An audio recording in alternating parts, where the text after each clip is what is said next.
Welcome to Build Your Dream Business, brought to you by Solo.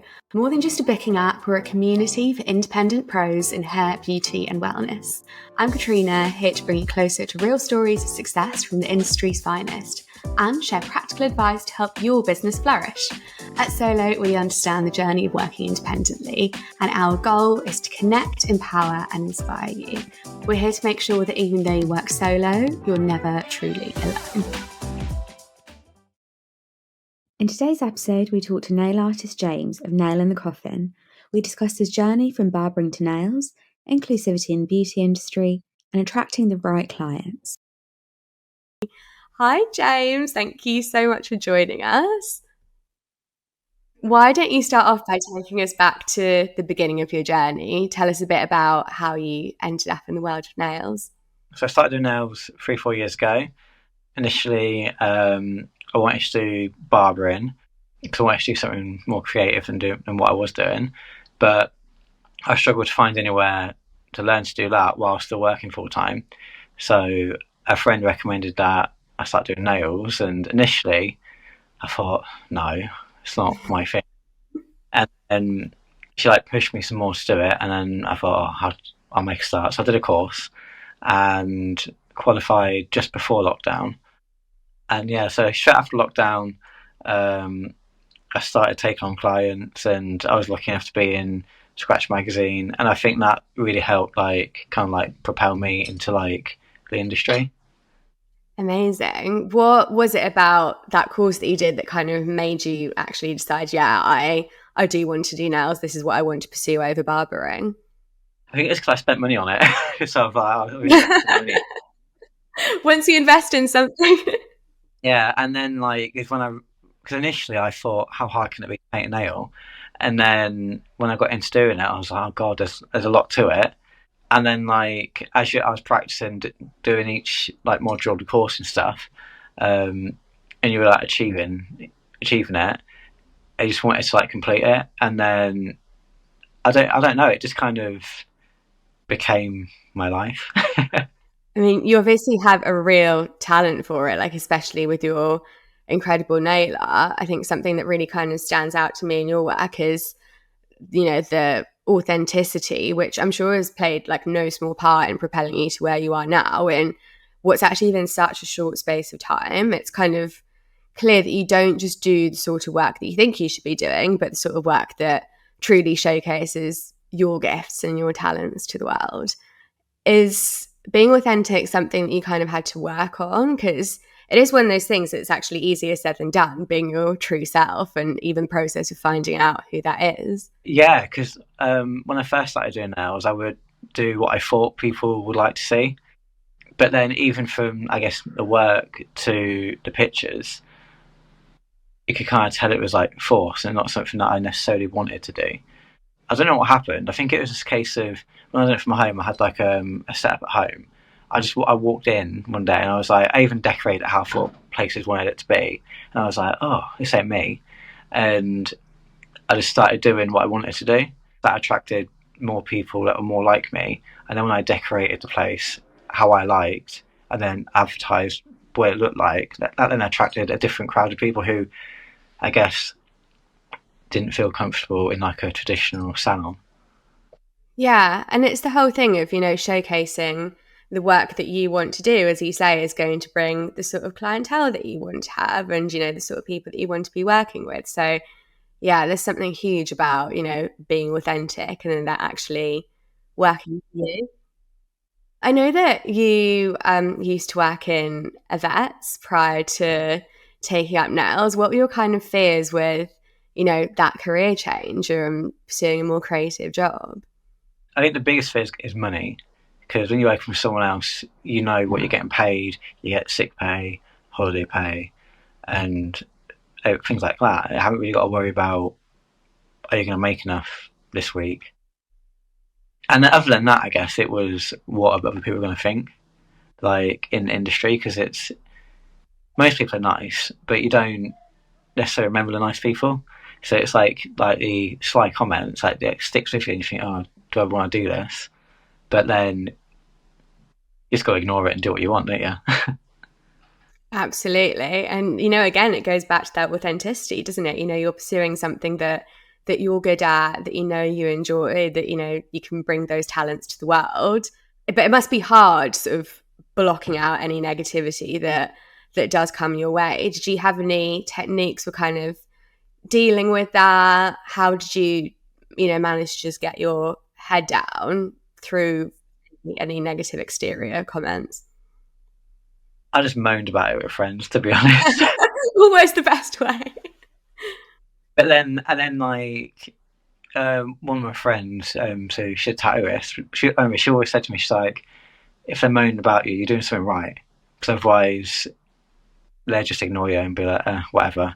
So that's when I thought, okay, if someone's that bothered, in theory, I'm doing something right.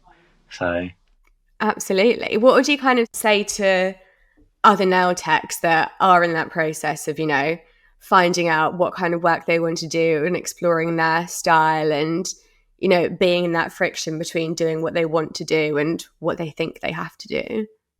try and do what you're naturally attracted to, and practice that. And if you enjoy it, put that work out there, because then that's what people are booking for. Whereas if you're putting out stuff that you don't want to do, and that's all people are seeing, they'll think that is all you can do and then book in for that. Like, if, say, you don't like doing French, but all you post is French, because that's what people keep coming to you for, people will keep booking in for French, won't they?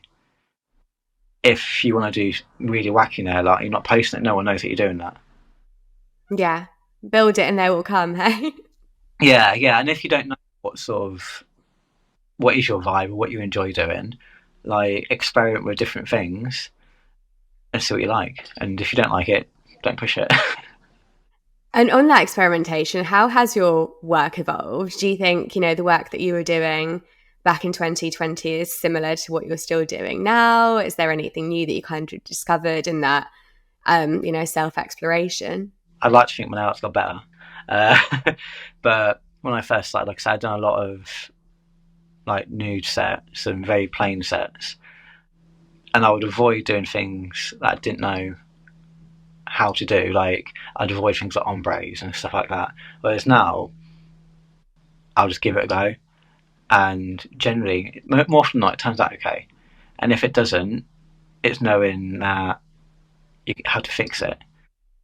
But yeah, I think my work's mainly changed that in that I've got better products now, so it's easier to work with. So you can get like cleaner lines, and I've got better brushes, better brushes, better gels.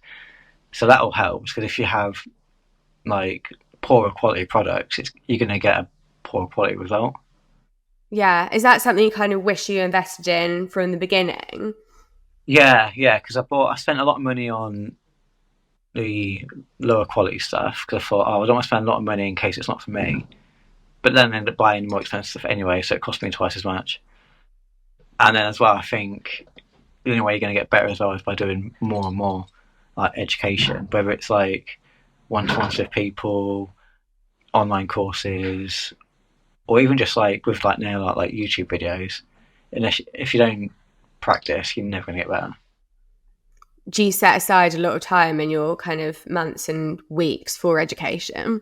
I used to in the early days. Now I don't really have a lot of time, but I try and do like at least one to one like a year, whether it's for like prep, nail art, or whatever with someone. Just because then you can see how they do it, and it just like refreshes your mind and stuff. Because otherwise, if you don't continue with education, you can get a bit like stagnant, can't you? Or a bit like down the dumps, because there might be something that you can't get, but you just need to see how someone else does it and it clicks. And for the sake of, I don't know, a couple hundred quid to do one to one with someone, it can give you like a real boost as well. Yeah, I suppose it must keep it interesting for you as well. Learning something new always feels good. So giving yourself that confidence boost of thinking that's something I thought I couldn't do, but look at that, now I can. What would you kind of say to nail techs who are just starting out and kind of don't really know what to prioritize on their journey? What would what is there something that you really would have wanted to know when you were just starting out that you wish somebody told you? Yeah, I think it's important to focus on the basics, like, like because when I first started, like I say, I would all the imperfections I would cover with nail art because then it distracts the eye from that my foundation was terrible. I think you want to perfect prep and how to build a nail first, and then move on to like the fancy art and stuff. Because there's no point in spending an hour doing nail art if the nail's going to crumble 10 minutes later. So I think practice and focus on all of the prep, and once that's done, move on. I think that's the most important thing because otherwise, you start taking on clients, they'll have nails lifting, pinging off, and then you're just going to be stressed and you don't know why. And you'll think, well, I've done all this nail art, it looks nice, but then under that nail art, your structure isn't there. So I think that's the most important thing. That's a great bit of advice. I think it can probably be very easy to want to get to, the fun stuff straight away, but just taking that time to build the foundations to not then have to stress about the fun stuff later on down the line and being able to enjoy it. Another huge theme that I see across your work is inclusivity. And it's really cool to see that the world of beauty is slowly becoming more inclusive of people that aren't literally just cisgender women, though we still have a long way to go. How do you cultivate an inclusive space? Anyone's welcome here, and I always like post that, but I try and push a lot more like guys to book in and get the nails done. I'm lucky enough that I get plenty of guys with sometimes they just want colour on, sometimes just the natural nails. And I do think being a guy helps because they'll come to another guy. And because where I am, it's like one on one, and it's like quite a discreet place. It's not like when you walk in the front door, you wouldn't know it was like a salon. I think people feel more comfortable with that, especially because I'm like one on one, so they haven't got to worry about sitting around waiting, and there's like 10 other people waiting to be seen. And as people know their time, and when they've got to get here, they know roughly when they'll be out. There's no crossover, so I never have anyone waiting for their appointment, so people can come and go, and they don't have to worry like if they're going to bump into someone. Just because I suppose some people want that like discretion, don't they, in whatever they're getting done. Like no one needs to know what treatment they're getting, and then I always have a bit of a buffer for when the new person comes, which then gives me time to clean up, and then they're not going to bump into people in the corridor. Yeah, that's really nice. Sort of making people feel like their appointment is with you and it's a safe space, one on one. It's all for like all ages as well. Like on Instagram, showing hands of like men, women, different races, different ages, and then because if people see themselves in your work, then they'll book in with you. But if all they're seeing is smooth, young, white hand, not everyone can relate to that. That's really cool. That's a really cool piece of advice. And obviously, beauty should be for everyone, no matter their gender identity or sexual orientation or, what your hands look like. I mean, it's obviously all a huge balancing act as an independent professional, isn't it? How do you kind of manage the daily running of your business between managing all your social channels, actually seeing clients? How do you kind of organize your days? Oh god, a lot of times I just wing it, to be honest. But usually when I usually post something on Instagram at about 6:30, 7 o'clock in the morning, and that's usually on my way into work.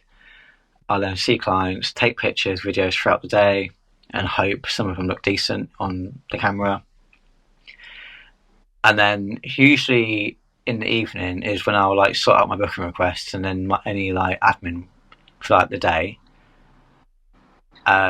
TikTok, I just prefer I post as and when. But I don't know why. I take my Instagram more seriously, and TikTok's more of like a bit of fun. But I think you have like different audiences on it. Yeah, and then in the evening, hopefully I can like just sit down for a couple of hours before I go to bed. Lots of time to relax. But to be fair, I'm bad with like work life balance because I feel like I'm always on the go, and like I say on Instagram I try and post every day,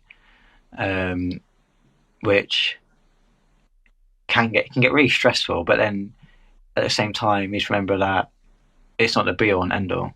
It's just getting into a routine, I suppose, and not neglecting like the admin for work because if you don't do that for like a week, it just piles up and piles up, So, like I said, I try and do that end of every day, like a little bit of admin every day, and then end of every week, and I total it, like I know, like figures and stuff. End of every month, I total it and stuff. Because otherwise, it comes to like this time of year when you're doing like your tax return, and people get all flustered.